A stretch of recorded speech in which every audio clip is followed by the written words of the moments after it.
Doctor साहब break से पहले आप कुछ कहना चाह रहे थे? नहीं, मैं सिर्फ ये अर्ज़ करना चाह रहा था, डॉक्टर साहब बिल्कुल सही फरमा रहे हैं। कुछ डिजीज़ वायरल डिजीज़ ऐसी है उसमें हमें 10-10 साल 15-15 साल मिल जाते हैं ना। इसमें तो हमें एक फ़ौरन फ़ैसला करना होता है। अब हमारे बुज़ुर्ग हैं घर में, किसी को किडनी फेलियर है, ब्लड प्रेशर है, शुगर है, किसी को कुछ भी नहीं होता, किसी को होता। असल में थ्रेट क्या है?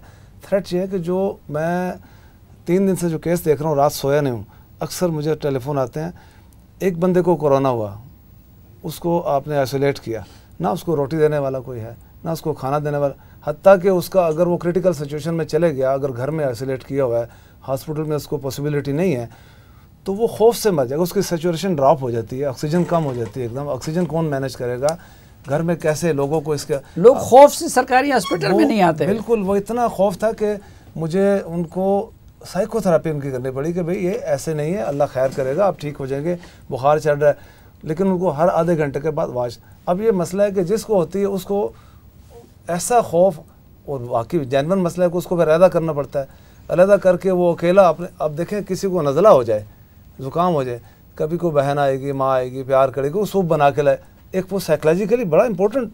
अब इसमें तो कोई भी नहीं आएगा, आपने अकेला फेस करना है। इस हालात से, इस वजह से बहुत मसला ज़्यादा। आपके पास पेशेंट की तादाद बढ़ रही है कोरोना बहुत ज़्यादा इन 2 दिनों में। तो मैं तो आप देख ले कि 100 से ज़्यादा 2 दिनों में हमारे पास रिपोर्ट। डॉक्टर साहब आपके पास क्या सूरत हाल है? जी, हमारे तो हॉस्पिटल फुल है, और अभी जैसे आप बात कर रहे थे, मरीज़ भरे हुए इमरजेंसी में मेरे, और इमरजेंसी फुल है। मतलब यहाँ तक कि हमने वहाँ पे चेयर्स लगाई हुई हैं, और उसमें काफ़ी सिक लोग हैं। डॉक्टर जमाल नासिर अपनी तरफ से तो सही कह रहे हैं, लेकिन चूँकि हम रोज़ाना देख रहे होते हैं, मतलब सारे लोग मॉडरेट टू स्वेयर डिज़ीज़ में, ये वो नहीं है जो कि ठीक हो गए थे। दूसरा ये कि देखें, इस पे अगर आप इस पे तवज्जो नहीं देंगे तो आपके हेल्थ केयर पे बहुत बड़ा बर्डन पड़ गया है। मतलब हम अब जब रिफ्यूज़ करना शुरू कर रहे हैं, लोग मिन्नतें कर रहे हैं, लोग मतलब पैरों पकड़ें कि हमें बिस्तरा दे दें।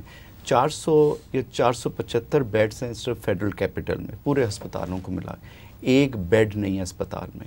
लोग आ रहे हैं, उन्हें बिस्तरे नहीं मिल रहे। मतलब मेरा ये हाल है कि हमने बहुत सारे मरीज़ एम्बुलेंसों में देखे और ट्रीट किए हैं। तो इट्स अ सीरियस इशू जी। उसकी वजह यह कि देखें, आप इसको ये नहीं आप कर सकते, क्योंकि ये आपके हेल्थ केयर पे बर्डन पड़ता है। जब एक बीमार होता है ना, तो इसकी कंटेजियस बहुत ज़्यादा है। ये 3 को करेंगे, वो 3-6 को करेंगे, और उसमें से फिर वो कितने बीमार हो जाते हैं। वो बात ठीक है डॉक्टर जमाल की कि मरना सब ने नहीं है, लेकिन जब वो बीमार होंगे वो कहाँ जाएंगे? उनको आप हेल्थ केयर फैसिलिटी नहीं दे सकते ना। अमेरिका जैसे, जब हम अमेरिका में थे तो एक स्टेट में जहाँ मैं काम किया है, तो वहाँ पे 100 अस्पताल थे। वो अस्पताल, वो हेल्थ केयर सिस्टम फेल हो गया। हम उसकी तरफ जा रहे हैं। WHO ने 2 दिन पहले कहा है कि सेकेंड वेव आनी। मैं ये कह रहा हूँ, तो ये पहली जो लहर आ रही है, इसको कौन संभालेगा? तो we have to be very careful about it. आपके घर में एक बंदे को होता है, मतलब हमारा एक मरीज़ कॉल करके कहता है जी मुझे हो गया है, मेरी वाइफ को हो गया। तो मैंने कहा आप क्वारंटीन हो जाएं कमरे में। कहता है जी 24 लोग हैं हम घर में। देखिए, ये आम पब्लिक की बात हो रही है, और अगर आप अवेयरनेस नहीं करेंगे, एक बंदे को घर लेके आते हैं गाड़ी में, 3 बंदे उसके आते हैं, मास्क उतार के फिर रहे होते हैं, वो भी इन्फेक्ट हो जाएगा, वो भी इन्फेक्ट हो जाएगा। डेथ्स हो रही हैं, लोगों को तड़पते मरते हमने देखा है। इसलिए इस चीज़ को प्लीज़ आपके मीडिया के थ्रू सीरियसली लें। लॉकडाउन में समझता हूँ नहीं खोलना चाहिए था, हम लोग ठीक जा रहे थे। 55 डेथ्स हुई हैं। अच्छा, कुछ लोग हम पे ये इल्ज़ाम लगा रहे हैं कि जी आप लोगों ने खौफ इतना फैला दिया, खौफ हद से ज़्यादा। यानी हम मीडिया वाले, जब हम भी हैरान हैं कि एक तरफ पाकिस्तान में हमें 2 एक्सट्रीम मिलते हैं। कुछ लोग इसको सिरे से कुछ समझते ही नहीं हैं, वही कंस्पिरेसी थ्योरीज़ हैं। कुछ लोग कहते हैं कि जी आप लोग हद से ज़्यादा खौफ फैला रहे हैं। अब जब एजुकेट करते हैं तो उससे खौफ फैल जाता है। देखिए, खौफ इसलिए कि पाकिस्तानी कौम इसको सीरियसली ले ही नहीं रही ना। अभी भी आपने ईद पे लॉकडाउन खोलने की ज़रूरत नहीं थी। ज़रूरी कपड़े पहनने थे नए, ज़रूरी जूते लेने थे। अवाम एक जगह पे जब उनका हजूम होता है तो ये ट्रांसफ़र होती है, फिर वो घर लेके जाएंगे, और घर में बहुत सारे उनके ऐसे माँ बाप हैं, बूढ़े लोग हैं, उनको वो तो मर जाएंगे। फिर आप उन्हें कहेंगे अच्छा दिल की बीमारी से मर गए। टेस्टिंग फैसिलिटी नहीं है, 80,000 तक लेके जाना था पर डे, वो तो हो ही नहीं रही। तो हमें तो ये भी नहीं पता कि डॉक्टर जमाल तो 10 लाख कह रहे हैं, हो सकता है कितने हो। दूसरा ये कि एंटीबॉडी टेस्टिंग तो नहीं बता सकती। कोई इम्यून रिस्पॉन्स मेरा 14 दिन बाद आता है, मैं कैरी करके फिर रहा होता हूँ। तो हर चीज़, और वो 5% 3% तक तो आपको सही बता देगा। अगर वो नंबर्स आपके 60% पॉपुलेशन को करते हैं तो फिर आप कहते हैं ये आपकी एंटीबॉडी टेस्टिंग ठीक है। और वो फिर क्या होता है, उस कम्युनिटी को आपको पता चल जाता है कि ये लोग हैं, इन्होंने बेसिकली, वो हर्ड इम्यूनिटी की हम बात कर रहे हैं। हाँ। अब वो सबसे बड़ी एग्जांपल स्वीडन की थी, उन्होंने अपने लोगों को एक्सपोज कर दिया, ठीक है ना। अब किसी की इम्यूनिटी कम जनरेट होती है, किसी की ज़्यादा हो सकती है, तो आप डिसीव हो जाएंगे, आप गलत फैसले कर लेंगे। उसका सारा बर्डन हेल्थ केयर पे पड़ेगा, अस्पतालों पे पड़ेगा। लोग ज़्यादा बीमार होके आ जाए, ये नहीं मरेंगे, वो बीमार होके उनको कौन देखेगा। अब तो पिछले 3-4 दिन में मतलब 3-4 में सारे हॉस्पिटल हमारे अपने डॉक्टर्स इन्फेक्ट हो गए, नर्सेज हो गई हमारी। हमने ऐसे लोगों को तड़पते अपने सामने जाते हुए देखा। अच्छा डॉक्टर साहब, हमें लोग कहते हैं कि जी आप लोग, तनकीद तो हम बहुत करते हैं कि ये भी गलत हो रहा है, ये भी गलत हो रहा है। आप क्या सजेस्ट करते हैं कि यानी मसलन अब डॉक्टर साहब जैसे लोगों को हॉस्पिटल में तो ये सिचुएशन हमें फेस करनी पड़ रही है, लोग, आप ख़ुद भी कहते हैं कि इन्फेक्टेड है, होना क्या चाहिए, क्या हुकूमत क्या करे, आवाम क्या करे? देखिए, पहली बात तो मैंने ये कभी नहीं कहा कि ये सीरियस नहीं लेना। मैंने ख़तरनाक के लफ्ज़ पे इख्तलाफ किया था, सीरियस लेने पे नहीं किया था, क्योंकि वो डॉक्टर साहब ने बात सही की है, शाज़मी साहब ने, कि ज़ाहिर है जब तादाद बढ़ेगी लोड पड़ेगा। लेकिन इन द मीन टाइम 2 दिन पहले NDMA के चेयरमैन की एक बहुत अच्छी प्रेस कॉन्फ्रेंस हुई, और कल रात भी आपके जियो पे मैं एक प्रोग्राम सुन रहा था, तो डॉक्टर असद असलम लाहौर से थे कि ये मीडिया में बहुत ज़्यादा फैल गया कि बेड नहीं मिल रहे ना। तो असद असलम साहब ने बताया कि इस वक्त भी, जैसे वहाँ था म्यू अस्पताल में बेड नहीं है, तो उन्होंने बताया कि जी इस वक्त हमारे पास जो वेंटिलेटर हैं उसमें अभी भी हमारे पास 50% कैपेसिटी है, नंबर 1। दूसरा, जी मैं सरकारी अस्पताल की बात कर रहा हूँ। देखिए पब्लिक में प्रेशर इसलिए मैं उसकी बात कर रहा हूँ ना कि क्रेडिबिलिटी इतनी अस्पताल की।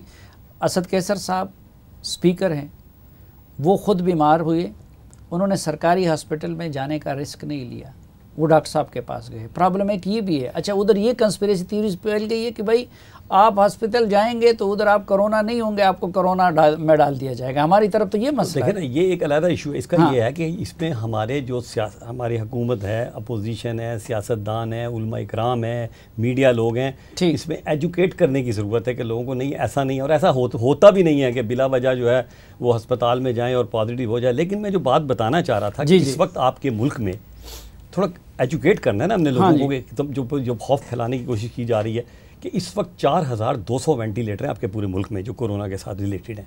1300 वेंटिलेटर का ऑर्डर है जो शायद 1-आध हफ्ते में आ जाएंगे। 200 अमेरिका ने दिए हैं, वो 1 जून में उनका 100 आ रहा है। इसके अलावा प्राइवेट सेक्टर में भी 670 के करीब वेंटिलेटर हैं। और इस वक्त जो कल की जो आखिरी फिगर थी, जो टोटल पेशेंट क्रिटिकल केयर के थे वो 157 के करीब दाखिल थे, यानी कि अभी भी आपके पास वेंटिलेटर की एक अच्छी खासी तादाद मौजूद है। वेंटिलेटर तो हम बढ़ा देंगे। अच्छा, दूसरी बात ये, डॉक्टर तो हम नहीं बढ़ा सकते। मैं वो जिस बात पे आ रहा हूँ ना सर, जिस बात पे मरीजों को कम करने का क्या तरीका हो सकता है? देखें, वो तो एजुकेट करना पड़ेगा। अगर आप ये कहेंगे लॉकडाउन करके, मैं मान लेता हूँ लॉकडाउन कर दिया आपने, लेकिन जब लॉकडाउन फिर खोलेंगे ना तो ये वो वेव आएगी। आज मैं अमेरिका में CNN को सुन रहा था, उन्होंने कहा कि हमें पता है कि हमारे अगले 3 हफ्ते में 30,000 डेथ होने वाली हैं। ये अभी आप उठाइए CNN को सुनिए। लेकिन उन्होंने कहा लॉकडाउन खोलना अब हमारी मजबूरी हो चुका है। मैं BBC को सुन रहा था अभी सुबह आपके प्रोग्राम आने से पहले, उन्होंने कहा जी लॉकडाउन खोलना हमारी मजबूरी हो चुकी है। एक प्रोफेसर माइकल हैं जो कि 2013 के नोबल इनाम याफ्ता हैं, केमिस्ट्री में उन्होंने नोबल प्राइज़ मिला था। उन्होंने तो कई महीनों तक रियल टर्म में कर लिया। जिस बात पे कहना चाह रहा हूँ कि लॉकडाउन खाली असला नहीं, एजुकेट करने की ज़रूरत है लोगों को। अच्छा, मैं एजुकेट करना चाहता हूँ, लेकिन प्रिवेंशन का जी के बर्डन ना बढ़े। ठीक, मसलन वेंटिलेटर हम और ख़रीद लेंगे, बाकी सब कुछ कर लेंगे, डॉक्टर हमारे शहीद हो रहे हैं, डॉक्टर तो हम नहीं बढ़ा सकते हैं। हाँ, आपने प्रिवेंशन का ये इन लोगों का तो सिंपल कुलिया था कि भाई पाकिस्तान जैसे, मैं माफ़ी चाहता हूँ लेकिन पाकिस्तानी कौम नहीं है, हजूम है, भीड़ है। आप सब लोगों ने देखा होगा कि वेस्टर्न मुआशरों में लोग वैसे भी कतार बनाते हैं, वो कानून का एहतराम करते हैं, हुकूमती हिदायत पे अमल करते हैं। हमारे यहाँ तो कानून शिकनी एक फ़ैशन है, हमने देख लिया इस दौरान कि जुलूस भी हुए, क्या कुछ नहीं हुआ। तो यहाँ तो डंडे के सिवा कोई और नहीं है। तो वो कॉमन सेंस की बात तो समझ आती है कि भाई लॉकडाउन, अच्छा अगर लॉकडाउन नहीं तो प्रिवेंशन का दूसरा क्या तरीका हो सकता है? देखिए, पहला तरीका तो ये है कि जो हमारे डॉक्टर, पैरामेडिकल स्टाफ, नर्सिस हैं ना, जो कि इस लोगों के साथ डायरेक्टली इन्वॉल्व हैं, उनका आप एंटीबॉडी टेस्ट करवाएं। पहला तो अगर उन लोगों में एंटीबॉडी टेस्ट हुआ जो हमने किया है, और मैंने आपको बताया था 20 डॉक्टरों में निकल आया था, ठीक, आप वो वाले, क्योंकि इसका मतलब इम्यूनिटी जोन में आ गई, वो ये तो डॉक्टर से मुतालिक हो जाएगा कि एंटीबॉडी टेस्ट करा दिया, उनमें मालूम हो जाएगा, उनको ड्यूटी पे लगाएंगे। एक तो रोज आवाम का क्या, आवाम का ये है सर, हमें ज़्यादा से ज़्यादा ना मोटिवेट करने की ज़रूरत है कि एक दूसरे जो चल रहा है कि एहतियाती तदाबीर कर दी। हाँ, ये ज़रूर है एक दूसरे से ना मिलें। दूसरी चीज़ ये ज़रूर है कि जब आप खोल दें तो एसओपी को फॉलो करवाएं। भी चाहता हूँ, हमारे प्राइम मिनिस्टर ने एसओपी फॉलो नहीं किया। हाँ, ये सियाहती मुकाम पे गए, कल आपने देखा होगा एक वफाकी वजीर जलसा कर रहे हैं, लोगों से मिल रहा है, करना चाहिए ना। ये तो इसमें तो असल प्रॉब्लम फिर हमारी लीडरशिप में आ गया। देखें, हमारी लीडरशिप का तो ये हाल है ठीक कि जब असेंबली का इजलास होता है तो वो असेंबली का इजलास कोरोना में बुलाया जाता है, लेकिन वो किसी और चीनी और आटे में चल जाता है। हम इलाज पे आते हैं। डॉक्टर साहब, आप क्या समझते हैं कि प्रिवेंशन में क्या, कि यानी मसलन हॉस्पिटल का मामला हमारा यानी बोझ इतना ना पड़ जाए कि हमारे बर्दाश्त से बाहर हो जाए, तो प्रिवेंशन के लिहाज से आप क्या सजेस्ट करते हैं? पहले तो मैं 2 बातें आपकी इजाज़त से अर्ज करना चाहता हूँ कि वेंटिलेटर पे जाने की सारी कौम क्यों सोच रही है? ये बड़ी हर बंदा कहता है वेंटिलेटर पर, इससे कोई जान बचती है। डॉक्टर साहब इस हमारे पाकिस्तान में top class number 1 doctor understand करते हैं कि वेंटिलेटर पर जब जाता है तो बंदे का हाल क्या होता है, उसमें बचने के चांसेस कितने होते हैं। इसको जहन से निकालते कि वेंटिलेटर हमें बचा देगा। दूसरी चीज़ ये है, आपने फरमाया ये हजूम है।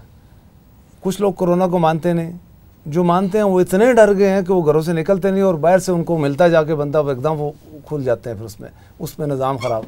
इसमें इतना भी नहीं डरना कि बिल्कुल आप साइकोलॉजिकली बिल्कुल अपने आप को कोलैप्स कर दें।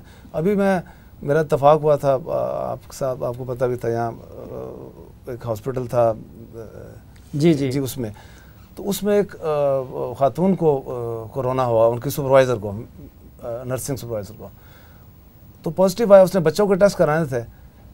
अब कोरोना से उसने तो कोई सिम्टम, कोई उसका कोई अभी उसकी अलामत आई नहीं थी। सुबह उसको हार्ट अटैक हो गया और डेथ हो गई उसकी। उसने इतना खौफ सदमा लिया कि मेरे इसको दूर करें। ये अल्लाह की रहमत से ठीक होती है। डॉक्टर साहब के साथ कितने हज़ारों मरीज़ ठीक हो रहे हैं। एक जिसको हम होम्योपैथिक सिस्टम को, अल्टरनेटिव मेडिसिन को मानती नहीं है, हम कहते हैं ये कुछ भी नहीं है, लेकिन हमारे पास हज़ारों, आप देखते हैं क्लिनिक भरा होता है, लोग क्यों आते हैं हमारे पास? कुछ है तो इसमें आते हैं ना। हमारे पुराने लोग बताते थे ना, हल्दी खा लो फलां, कुछ होगा इसमें, उससे अल्लाह ठीक कर रहे हैं। अगर हम इसको मानते भी नहीं हैं तो अल्लाह की रहमत से बड़ी उम्मीद है इसमें, अल्लाह की ज़ात से, कि इसमें बहुत अच्छे इलाज हैं। लेकिन वेंटिलेटर बड़ा एक आखिरी हिस्सा है। आप कौम को एजुकेट करना बहुत ज़रूरी है।